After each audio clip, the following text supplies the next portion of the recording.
Frères et sœurs, nous fêtons aujourd'hui le dimanche de la miséricorde. Comme vous le savez, c'est une fête qui a été instituée par Saint Jean-Paul II à l'occasion de la canonisation de Sainte Faustine en l'an 2000. Donc Jean-Paul II a décidé que ce dimanche que nous appelons dans les traditions orientales et latines le dimanche de Thomas soit appelé aussi donc le dimanche de la miséricorde. Il y a des dimanches, comme vous savez, dans la liturgie qui changent tous les 3 ans. Les textes changent tous les 3 ans. Il y a certains dimanches où chaque année on entend le même texte. Aujourd'hui, il fait partie de ces dimanches où chaque année, le deuxième dimanche de Pâques, qui clôt donc l'octave pascale, nous entendons toujours ce même évangile de Christ qui vient rencontrer ses disciples, ses apôtres, le soir de la résurrection et puis la résurrection de Thomas. L'Évangile nous donne des détails importants pour comprendre ce qui est en jeu ici. L'Évangile, au début, se situe le jour de Pâques. D'accord ? Il faut se resituer. Nous sommes aujourd'hui le jour de Pâques. Comme vous savez, pendant 8 jours, chaque jour, nous fêtons le jour de Pâques. Et donc, nous sommes à quelques heures de la résurrection. Souvenez-vous, certains disciples n'ont pas cru aux paroles des femmes et ont décidé de partir tout de suite. Eux sont restés pour discuter. On va voir ce qui se passe. Il y en a qui ont carrément décidé de partir. Les 2 pèlerins d'Emmaüs, souvenez-vous, c'est le jour de Pâques aussi. Eux, ils ont décidé, non, là c'est trop, on s'en va, on retourne à Emmaüs. Eux sont restés à Jérusalem et discutent entre eux. On peut les comprendre quand même. Ça fait 3 ans qu'ils ont suivi Christ jour après jour. Le Christ est mort, tout s'est effondré. Et là, ils se disent, qu'est-ce qu'on fait Bon. Ils ont eu la visite des femmes, déjà. Ils ont entendu que le Christ est ressuscité, mais ils ne l'ont pas encore vu. Jésus entre dans ce lieu, au Cénacle, où il s'était enfermé, les portes étaient verrouillées, dit l'Évangile, par peur des Juifs.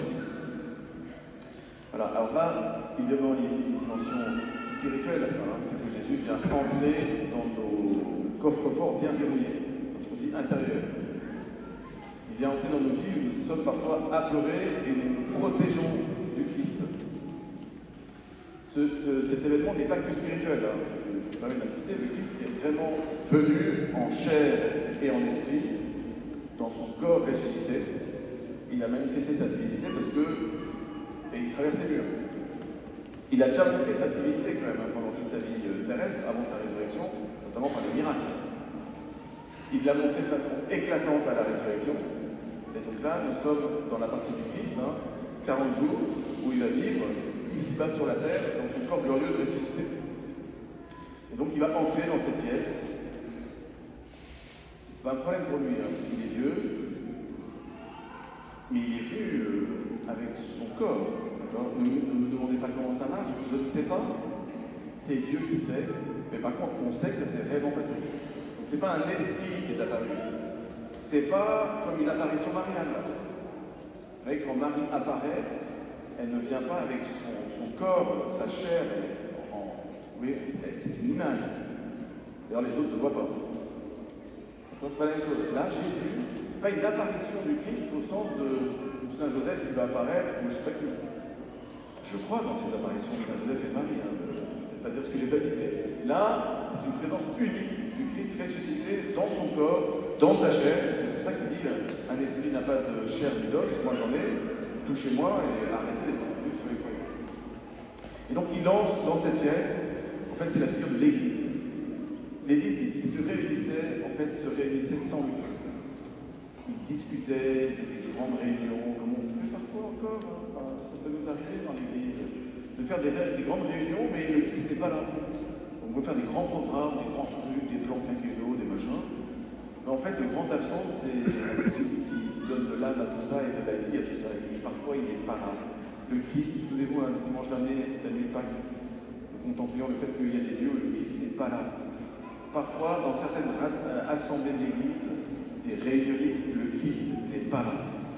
Il faut donc laisser entrer le Christ dans nos réunions, entrer le Christ dans notre Église. Il faut laisser entrer le Christ dans nos familles. Il faut laisser entrer le Christ dans nos paroisses, dans nos communautés, dans nos diocèses. C'est le Christ qui est l'âme de l'Église. C'est lui qui anime toutes choses. Et donc il entre. Et il dit, ce que disent les évêques au début des célébrations liturgiques, hein, la paix soit avec vous. Le premier effet de la résurrection du Christ, normalement, c'est la paix. Et ensuite, il leur montre son corps, son côté, ses mains, clouées, etc. Et l'Évangile dit, en voyant le Christ ressuscité dans son corps, l'effet c'est quoi? Vous qui connaissez l'Évangile par cœur. Ils furent remplis de joie. Donc l'effet du Christ ressuscité, normalement, c'est un critère pour savoir si nous vivons vraiment du Christ ressuscité. C'est la paix soit avec vous, le Christ répète ça, la paix, et la joie, pas une joie de moite-moite, pas une joie à 30%, une joie entière. Ils furent remplis de joie. Est-ce que cette joie vous anime, nous anime? Est-ce que nous sommes remplis de joie? Remplis de joie, ça veut dire qu'il n'y a pas de problème dans la vie. On peut être triste des événements difficiles que nous traversons et en même temps être rempli de joie. Le Christ, sur la croix, était à la fois bienheureux et souffrant.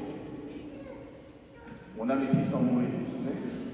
Et pourtant, il est rempli de joie. Le Christ a notamment dit ça explicitement à Sainte Thérèse de Lisieux et Sainte Catherine de Sienne. Vous savez que Sainte Catherine de Sienne avait des révélations du Christ, pas des apparitions, mais le Christ lui parlait, c'est déjà pas mal. Hein. Et il lui a dit, texto, hein, j'en peux la citer dans une de ses lettres. Sur la croix, j'étais à la fois bienheureux et souffrant. Donc ça nous montre qu'on peut être bienheureux et souffrant. Donc je reviens à l'évangile d'aujourd'hui, la paix soit avec vous. Et en le voyant, ils furent remplis de joie. Jésus leur dit de nouveau, la paix soit avec vous. Il insiste, la paix, la joie, la paix. Vous avez un sandwich de 2 tranches de paix avec une tranche de joie. C'est ce sandwich-là qu'il faut manger aujourd'hui, dans ce temps pascal. Manger du sandwich de paix et de joie. C'est ça que le Seigneur nous donne aujourd'hui. Et là, il les envoie en mission. Vous avez le résumé en fait de toute la vie de l'Église. Hein. C'est la première fois qu'il le voit ressusciter. Donc, on peut quand même imaginer que Jésus s'est dit, là, je vais leur donner l'essentiel de l'essentiel. Pas les apéritifs et les petits apéritifs, là, je vais leur donner le sandwich pascal. Et là, il leur dit, de même que le Père m'a envoyé, moi aussi je vous envoie. Il souffle sur eux l'Esprit Saint. C'est ce qui sera donné de façon universelle à la Pentecôte. Souffle, recevez l'Esprit Saint, et à qui vous remettez ses péchés, ils seront remis, à qui vous maintiendrez ses péchés, ils seront maintenus. Ça veut dire l'envoi missionnaire, tout envoi est missionnaire, hein, l'envoi missionnaire que Jésus donne à l'Église naissante, elle vient de naître à la résurrection. C'est la paix, la joie, la réception du Saint-Esprit, mais pas qu'on soit entre nous la bonne ambiance. C'est pour pardonner les péchés. La mission essentielle de l'Église est donc de montrer Jésus dans son corps, ça s'appelle l'Eucharistie, et c'est de montrer Jésus dans sa miséricorde. Ah, c'est trop bien, dimanche de la miséricorde, c'est pour ça, hein, c'est de cette parole-là. De prêcher la rémission des péchés. C'est donc l'envoi de l'Église se résume dans 2 grands sacrements, le sacrement de l'Eucharistie et le sacrement de la réconciliation. L'un ne fonctionne pas, ne peut pas se vivre sans l'autre. Il y a malheureusement trop de chrétiens, trop de catholiques qui vivent allègrement de l'Eucharistie tous les dimanches, ça c'est bien, hein, mais qui vivent de façon trop périodique du sacrement de la réconciliation. Et il y a un problème. On ne peut pas aller à la messe tous les dimanches et se confesser tous les 6 mois. C'est bien, c'est tous les 6 mois, mais c'est pas assez. Je suis désolé, il y a des gens qui disent oh, 6 mois. Mais vous voyez, il faut prendre tout le sandwich ensemble. Et on ne va pas enlever le pain et prendre que le jambon. Bon. L'Eucharistie et la réconciliation. Ce sont les 2 grandes jambes que Jésus va équiper pour l'Église. Il faut qu'elle marche sur ces 2 jambes. Si on marche sur une seule jambe, on va copuler et à un moment, on va se casser le dos. Jésus donc a donné l'essentiel, la paix, la joie, la réception de l'Esprit Saint, pour annoncer le Christ eucharistique et le Christ miséricordieux, notamment dans ces deux grands sacrements. Et vient l'épisode de notre ami Thomas. Thomas, c'était le seul qui n'était pas là. Alors pourquoi il n'était pas là? J'aime beaucoup l'approche du canal des Barbarin, vous connaissez certainement tout cet évangile, qui dit que Thomas n'est pas un poltron, comme parfois on le présente. Vous voyez, on présente Thomas comme celui qui ne croit pas, c'est de polochon qui ne sait pas trop où il va. Bon. Thomas, c'est pas ça. Thomas, je vous rappelle dans l'évangile de Saint Jean, chapitre 11, quand Jésus va guérir Lazare. Jésus a appris par ses sœurs que son ami Lazare est mourant, il attend volontairement jusqu'à ce qu'il meure. Et là, quand il est mort, il dit allons-y, allons voir Lazare. Il y en a un qui sort du lot là, c'est Thomas. Thomas, il dit quoi? Il ne comprend pas toujours tout, Thomas. Mais ses intuitions sont géniales. Il dit allons nous aussi mourir avec lui. Je ne sais pas si tout le monde entre nous dirait ça. Bon, donc Thomas, c'est tout sauf une lavette. Thomas, c'est quelqu'un qui a la foi dans le cœur et dans le corps. C'est quelqu'un d'entier.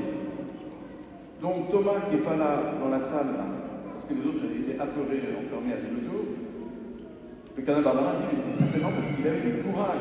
Il n'avait pas peur comme les autres.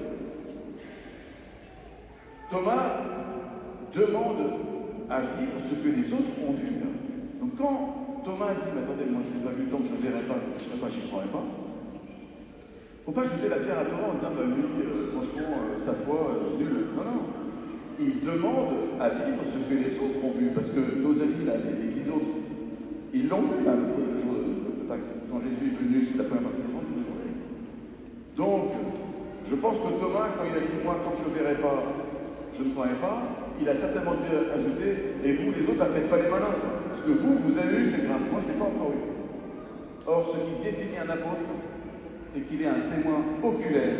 J'ai bien dit oculaire. Oculaire avec les yeux du corps. C'est ce qui définit les apôtres. Témoin oculaire du Christ ressuscité. Ce qui fait qu'un apôtre est apôtre, c'est qu'il est choisi par le Christ et qu'il a vu Jésus ressuscité, pas seulement avec les yeux de la foi, mais avec les yeux du corps. C'est pour ça que Saint Paul est un apôtre. Le Christ s'est montré à lui, ressuscité. Même si c'est bien plus tard après la résurrection. Donc Jésus vient visiter, revient dans cette salle, ils sont toujours fermés à nous dos parce qu'ils ont toujours peur. Et donc là, on a cette séquence magnifique de Jésus qui dit, mais donc la paix sur terre. On recommence, le même sandwich. Et là, il dit, il se tourne vers Thomas, il dit maintenant, touche-moi, mets ta main dans mon côté, dans mes plaies, cesse d'être incrédule, sois croyant. C'est un ordre que Jésus donne. C'est pas si tu te sens bien, sens-toi très libre, mais ça pourrait être bien que tu sois croyant. C'est une mission que Jésus demande aux apôtres et à nous tous, à leur suite. C'est la mission de croire, d'avoir une foi chevillée au corps. Il y a quelque chose d'entier chez saint Thomas qu'on peut demander. Il a voulu toucher Jésus. Vous voyez, ne prenez pas mal, hein, mais c'est encore plus fort qu'une femme, je trouve. Non, mais où est-ce que je veux dire? No offense, hein, mais Marie-Madeleine, bon, on comprend, quoi, elle était à fond déjà. Moi, un mec, c'est plus compliqué. Je trouve. Bon, en tout cas, je parle comme mec. C'est plus compliqué de dire, moi, je veux toucher Jésus. Qui d'entre nous, là, les mecs, on a ça dans les tripes. Moi, je veux toucher Jésus. Toucher son corps, l'approcher, le saisir. C'est quelque chose de fort.